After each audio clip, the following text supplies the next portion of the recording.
without further ado, where did we come from, right? That's the big question.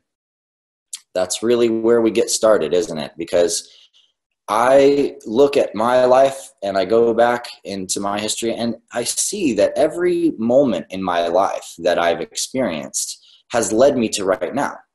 And I only understand why I'm here where I am right now and who this person is because I know my parents, right? I remember where I grew up. You know, I have a sense of the culture that I grew up in, you know, from television to internet to whatever. But let's say I didn't know, or let's say that there's a whole huge missing chunk of my life.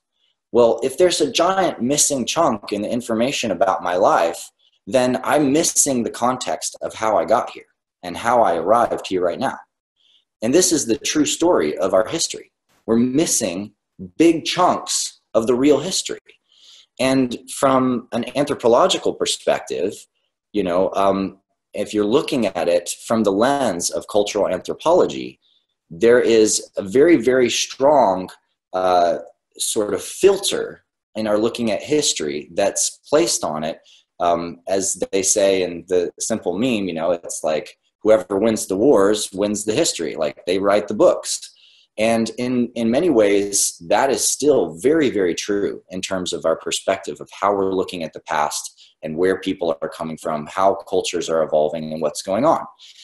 In many cases, as we'll look at, you know, you have anthropologists and you have archaeologists who are approaching different indigenous tribes and different cultures and different peoples, and they're asking them questions. The people are giving them answers or showing them things. And the anthropologist or archaeologist is like, okay, so they said that this being came down in a flying thing and created a pool and looked like a dolphin and swam up to them and told them that they needed to move to this other area where they're going to have more water. That's an interesting mythology. They must have somehow made that up from their interaction with, you know, and there's this judgment that's placed on it, which says, oh, that's probably not a true story. That's probably a story they made up to explain their reality. And we see this again and again and again. It's like, oh yeah, no, the gods and goddesses came down. There was a war, you know, there was this big thing that went down.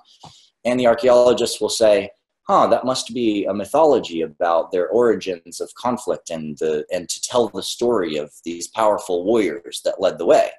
But it's framed within the construct of the archaeologists not believing that it's possible that any of those things could have possibly happened. And so as I tell you some of the stories today, I just want you to consider the possibility that maybe something else actually happened. You know, maybe if we start with the Dogon tribe in Africa, you know, when I was in high school, I had a dream one night.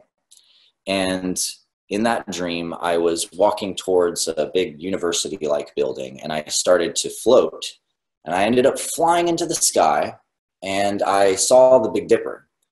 And I found myself shooting towards the stars in the end of the spoon handle of the Dipper.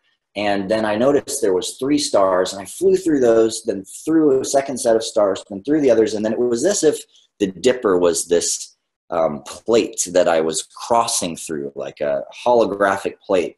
And all of a sudden I was going through warp speed and I ended up in this star system floating around this very green, very Earth-like planet with oceans and coming down onto the planet. And there was 2 brilliant suns, one really big golden one and one like more dim whitish sun. And I came down onto this planet and I found this nautilus shell like building that I thought was my home.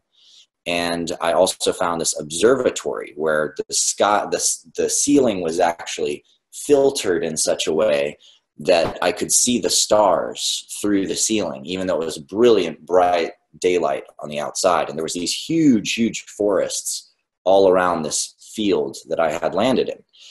And when I woke up from that dream, I was like, wow, that's crazy. There was 2 suns. And I just like flew through a Stargate in a dream. I'd never had a dream like this before at that time.